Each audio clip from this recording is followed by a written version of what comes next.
The National Assembly has activated legislative action on the proposed budget of 49.7 trillion presented by President Bola Tinubu to a joint session on Wednesday. This comes as the federal government targets a revenue of 34.8 trillion to finance the 2025 budget that remains high on a deficit of 13 trillion and debt servicing of 15.8 trillion naira. Arise correspondent Omo Bazuaye tells us more.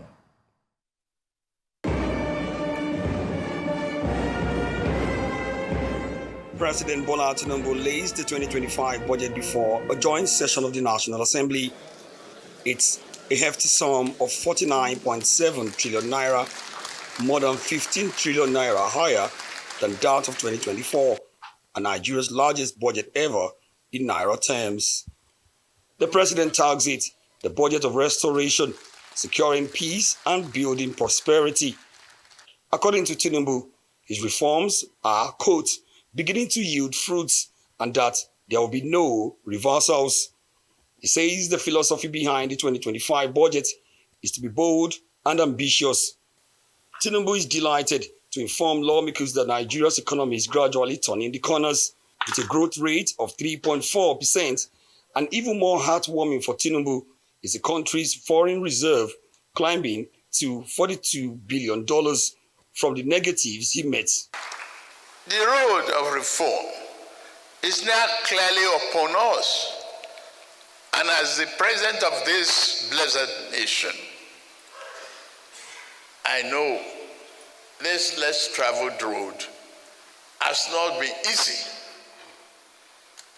That there have been difficulties and sacrifices. They will not be in vain, I assure you.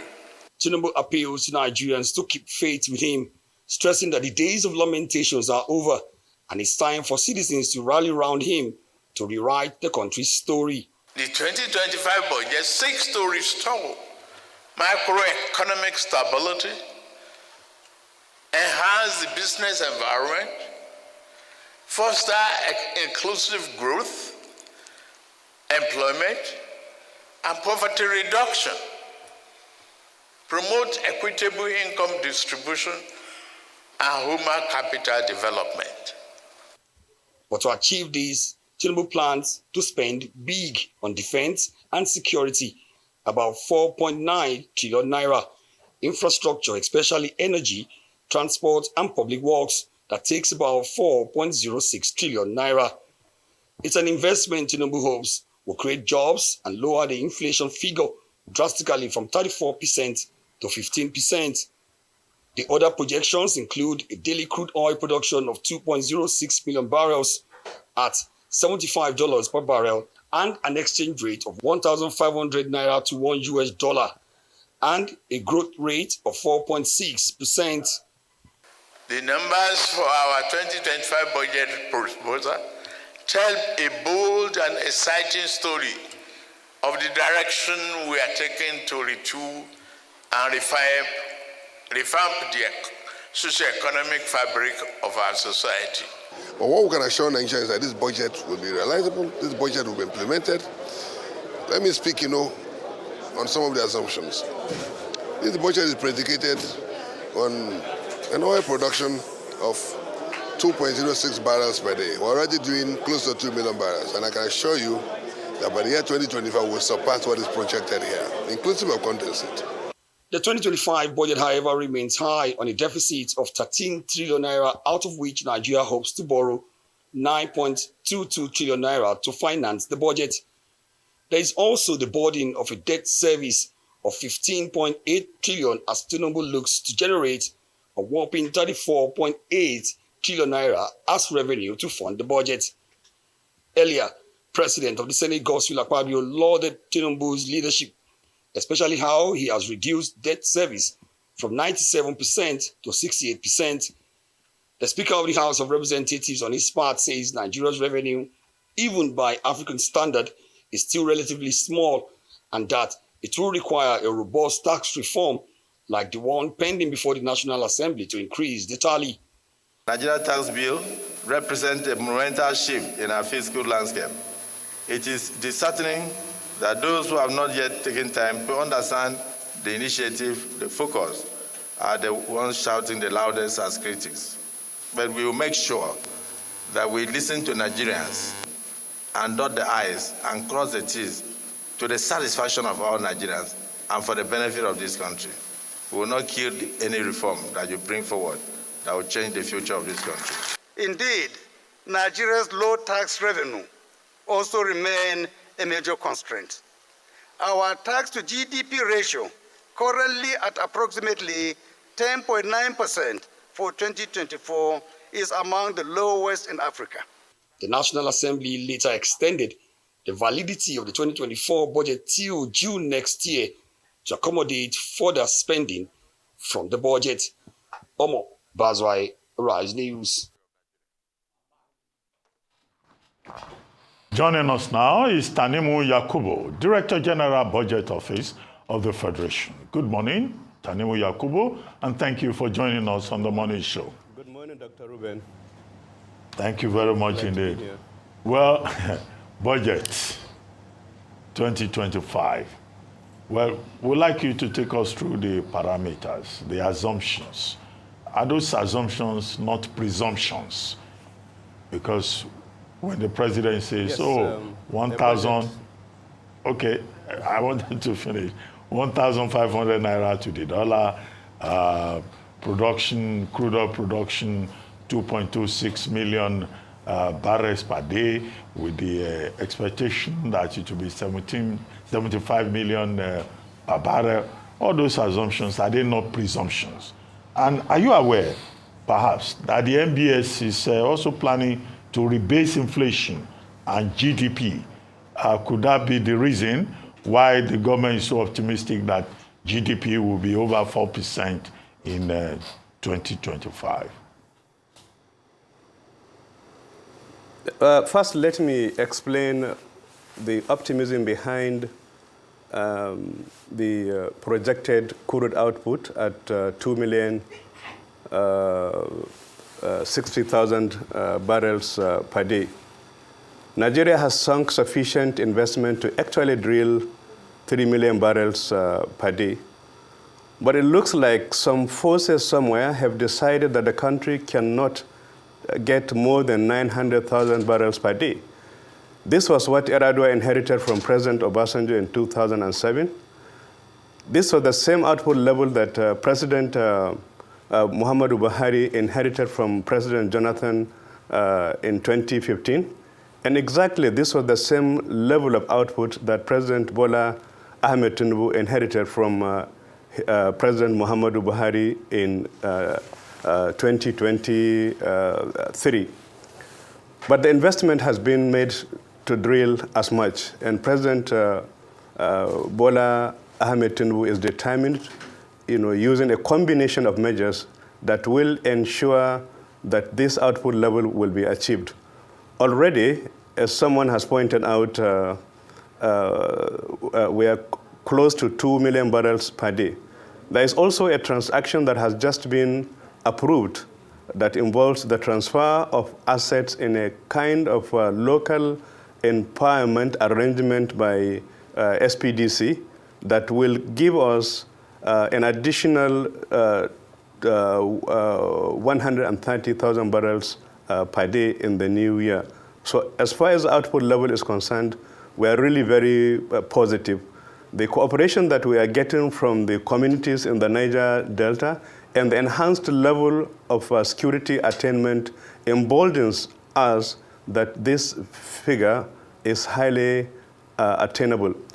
As for the drastic improvement in price stability, which is anchored on reducing the inflation rate from the current 34% to 15%, again, is something that appears to be highly achievable.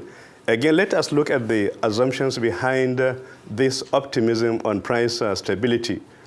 One, we used to spend as high as 1/3 of our foreign exchange earnings to import refined products. With the Dangote refinery coming on stream and a few small local refineries that are adding to the supply that we need to reduce our importation, we think that this will substantially reduce the pressure on the Naira. Again, in the food sector, as you know, food inflation and drug inflation are significant drivers of inflation in the country. We saw that the improvement achieved in the security sector last year encouraged farmers to return to the land. And we have seen how that has brought about a bumper harvest. There is also a medical relief program underway that will flood public hospitals with free drugs in the essential drugs category, and also drugs that will be distributed to patients with peculiar ailments, especially life-threatening ailments that are more or less peculiar to poor people, like tuberculosis, like HIV, and the rest of them. The drugs will be freely distributed. We have also seen that as a result of the reforms inherited, we have seen a surge in foreign portfolio investment flows, which is bringing in more foreign exchange. And again, we will not only be supplying the products locally, but we are also going to enhance the level of exportation of refined products, which again will bring in additional foreign exchange. Again, Mr. President is disturbed that we're having one of the highest cost of production in the upstream, and he has assured us that he will take every measure. He will take every measure to make sure that there is a substantial decrease in the cost of production, which again will bring us more foreign exchange. So this and several other plans and are the basis of the optimism behind the projected inflation rate that will be halved from the current level to 15% in the new year. Yeah, but I asked a question about the MBS planning to rebase inflation and also GDP. Is that the case to justify some of the assumptions? We are supposed to rebase the GDP every 5 years. We haven't done it in a decade. So certainly, some of the indices that could, have given us a higher level. We're not even sure, but the normal assumption is that those sectors that were under-assessed or even new economic activities that have not been brought into our GDP will certainly boost the GDP level. We expect the outcome to be announced very soon. All right.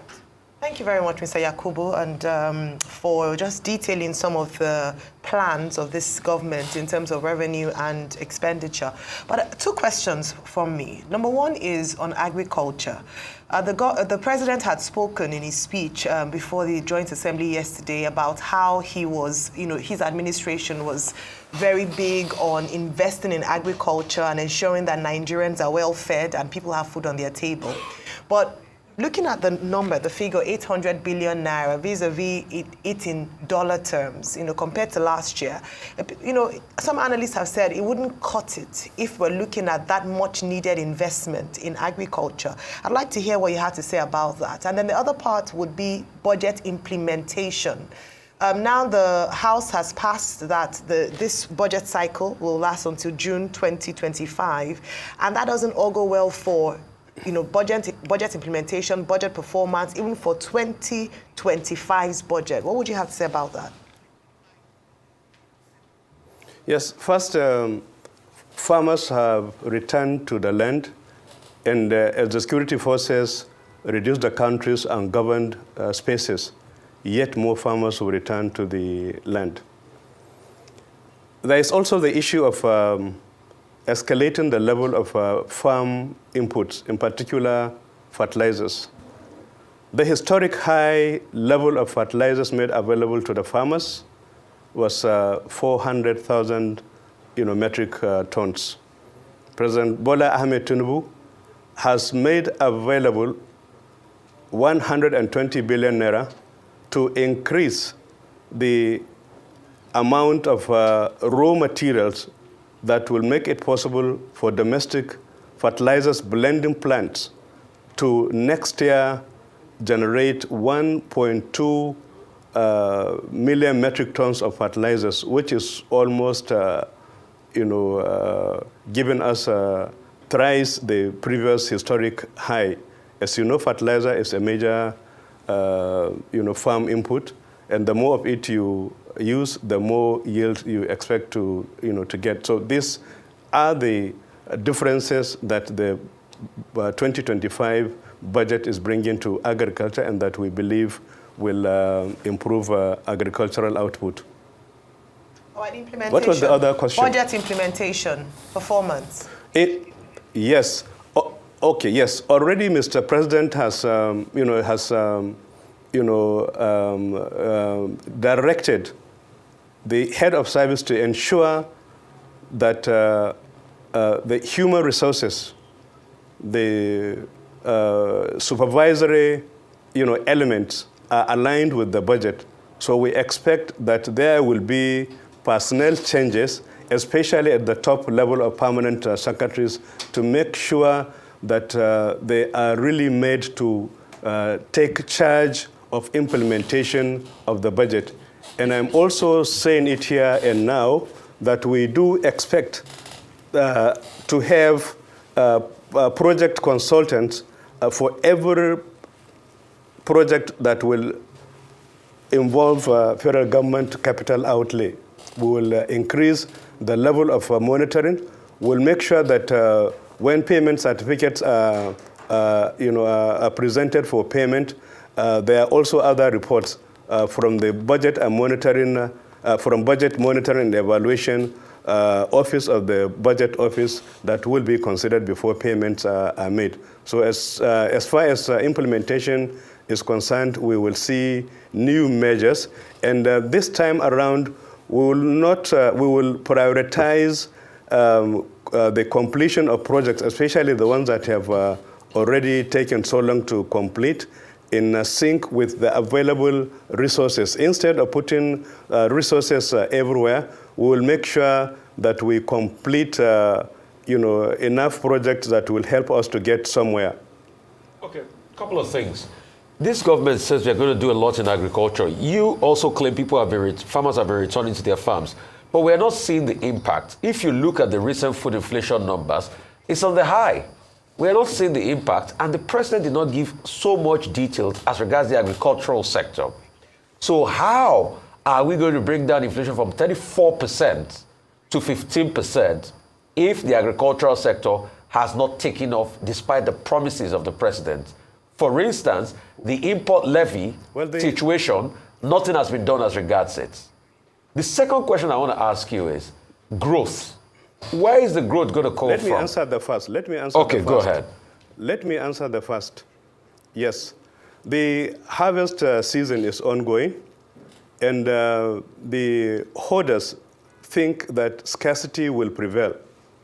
So they are hoarding. When, during the New Year, they see evidence on the ground that more food this year is hitting the market than last year, I don't think that they will continue, to hoard the produce that are currently being put out of the marketplace. There is a time lag, for people who take to storing food, actually to preserve the value of their money. But when they see that the currency itself is firming up, and that there is tangible evidence that more food was produced this year than last year, it will be rational on their part to begin to empty their stores, and then we will see that prices are actually coming down. But I don't understand that dynamic, because a couple of months ago, when the food prices came down, this government celebrated and said it was harvest season. Today, we have not seen sustainability, so I don't understand that. The second question is, where are we going to get the 34 trillion to the expenditure for? At a time where companies are leaving, is it going to be from taxes, or where is it? Where are we going to get that 34 trillion? And the fact that we're incurring a heavy deficit. In reality, in reality, what we have seen in the last year, especially from July, August, September, October, and November, when the Federation account virtually got nothing from the petroleum sector, we saw a boost in non-oil revenue, and I think that is going to be sustained. And it is not true that foreign companies, that the trend in the withdrawal from the Nigerian economy by foreign companies, has not abated. If you look at the latest, what is called as divestiture by SPDC, it is not. What SPDC has done is to bring, a domestic, group, largely comprising of their ex-staff, to guarantee the funds that they need to pay for this transaction, to guarantee the funds that will be used to develop the fields, to make sure that its contractual obligations are met.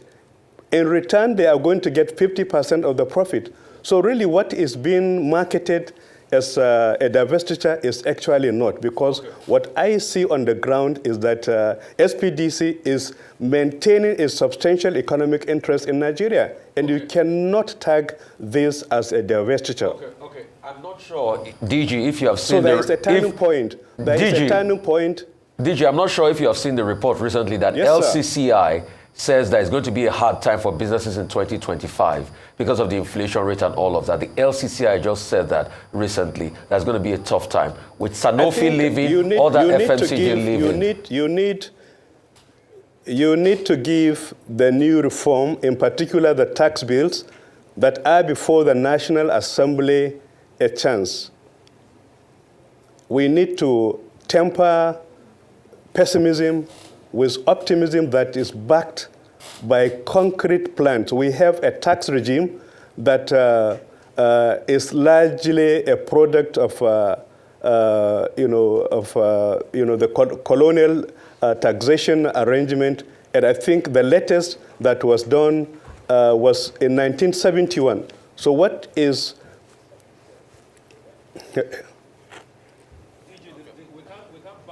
Okay, thank you very much. Yes. So I think but it is one of the major assumptions. It is one of the major assumptions, and we think that because the National Assembly and the President are virtually from the same party, and there is also a greater understanding on the part of the opposition party that this reform is necessary for Nigeria to achieve a rapid economic turnaround. Already, we saw that in the last distribution of FAC, both the federal government, the states, and local governments had never received as much. So the savings from the withdrawal of fuel subsidy is beginning to be captured in the treasury. Okay, we'll wait and see, DG. We'll wait and see. Rotus? Hi, good morning, DG. Thanks for joining us. Rotus Odiri here. I just want you to give a chance that doing the something differently will generate different outcomes. We will wait and see, DG. Right. Yeah, look, DG, actually, I agree with you. The reforms are bold, they are brave, they are much needed, and we do actually need to give them some time in order for them to filter through. But my question to you, though, is on revenues, because Nigeria needs to unlock more money. We've been flashing the numbers on the screen there. 35 trillion, 77% in nominal terms, higher than the 19 trillion revenue target from 2024. But in dollar terms, 11% less, $23 billion versus 26. And of course, understandably, that is due to the currency depreciation. Now, Director General, you've talked a lot about oil and gas, the Dangote refinery, SDBC divestment, and so on and so forth, the Bonga field and so on, which is great. But, Director General, what about other non-oil revenues, particularly the mining sector? We've seen what mining has done for Australia, China, the US, South Africa, Ghana. Nigeria's mining sector is underperforming. What are the plans there as far as reforms to unlock revenues there? And you mentioned taxes, and you're correct that we need to give the tax reforms a chance. Very bold again. Taiwo Oyedele, the head of the Presidential Committee on Fiscal Policy and Tax Reform, in a presentation which we played here, said that Nigeria is sitting on approximately 100 trillion in its estimates of assets that are locked away in terms of land and so on. We've seen Egypt divest in those type of assets it has. So the 2 points I just wanted to address: what are we doing about unlocking more revenues from mining, and also other unused assets that Nigeria is sitting on that could bring more revenue to the nation to impact our budget? Well, at the moment, the contribution of mining to the country's revenue stream is actually insignificant. But we have seen that from a nil contribution, we were able to get as high as 30 billion naira in just 1 year. Mining is a long-term proposition. The budget is built around what we can do in the short to medium term that will make a difference. And we cannot run away from the fact that it should take sustained reform, sustained efforts to take us significantly away from the dependence on the oil revenue. We were not getting as much as we could because of high cost of production in the upstream, which I mentioned earlier would be brought down substantially. We are also increasing the output level. And again, the plans that we have for import substitution and accelerated export of refined petroleum products are meant to generate more revenue in the short run that will help us to fund the budget, alongside the expectation, which again has been proven by facts on the ground, that non-oil sector is picking up in terms of its contribution to the revenue profile of the country. And thank you, Director General. And just to follow, I do want to touch on debts. The debt servicing at 15 trillion is more than the highlighted allocations in defense, which was 4.9 trillion, infrastructure 4, that's 8, health is 2.4, that's about 10, and then education at 13.5, that's about roughly 14 trillion. Director General, can you please emphasize the impact of the debts that this administration carried over from the last in terms of ways and means, and also the deficit from the last administration, just so Nigerians can understand how the debt burden is transferred and how that is impacting the application of this budget for 2025? Certainly, the debt level has constrained the administration's ability to do as much. If you look at the figures, our debt and capital expenditure are almost at par. But as an honorable country, we cannot run away from obligations. We cannot even say we will not borrow more again. What is wrong with borrowing is to use it to fund consumption, provided that borrowing is targeted at enhancing the utilization of the country's installed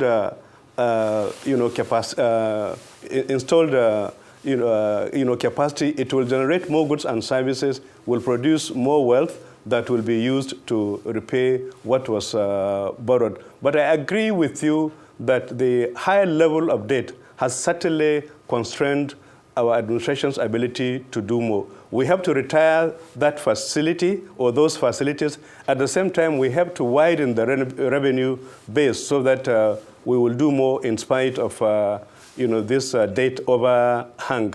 But as we make more revenue, the percentage of it as a total of the budget will certainly pale into significance, and that is the approach. And again, we are looking at the possibility of restructuring and rescheduling, to see if it is possible for the lenders and other suppliers of capital to give us more breathing space so that what is saved, from what certainly appears to be a higher debt level, a high debt service, can actually generate a saving that could go into other sectors, in particular the human capital sector. So I really agree with you that the debt service is very high, and we should do everything possible to bring it to a more tolerable level. And this is by negotiating with the borrowers to really reschedule some of this debt, and also by looking at the possibility of increasing the revenue base, so that will not only enhance our ability to get out of this debt situation as quickly as we can, but also to attend to other needs. Okay, Mr. Yakubu, I just need a number of clarifications. Number one, on Monday, when we were told that FEC had, endorsed the budget, we were told that it was a budget of 47.9 trillion, but that the president directed that certain adjustments should be made. I think the ordinary Nigerian would like to know what were those adjustments, because by the time the budget was presented on Wednesday, we were told it has now gone up to 49.7 trillion. So where was the adjustment? Another clarification. Let me just list the clarifications that I'll need you to.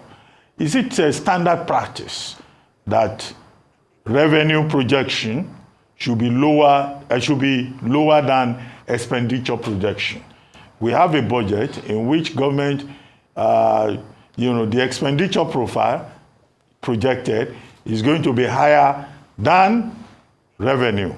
So in other words, there's a deficit of about 9 trillion. So is it standard practice in government, in macroeconomics, for government to spend money that it does not have? Where is that difference going to come from? From borrowing? Dr. Ruben. Yes, sir. Dr. Ruben, let me talk to the 2 points you raised. There's still one more. The first one is on the adjustment. Let me finish. The first one is on the adjustment that the president directed, where he said the budget is approved as is, subject to adjustment. One major adjustment that was made was to tamper with the assumed foreign exchange rate. What was approved in the MTF was 1,400 naira to $1. So the adjustment that was directed on Monday saw to an increase in the assumed foreign exchange rate from 1,400 to 1,500.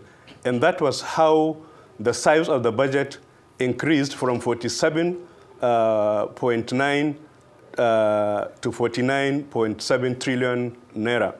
The other adjustment was really to reallocate resources within the MDAs. There was a withdrawal from certain MDAs, for the benefit of other MDAs. So those were the two adjustments that the council directed, and that affected both the size of the budget as well as the structure in terms of the allocation of resources within MDAs. Then the third question, you can now pose it. Okay, there is the one about revenue being lower than expenditure, hoping to spend money that we do not have. If you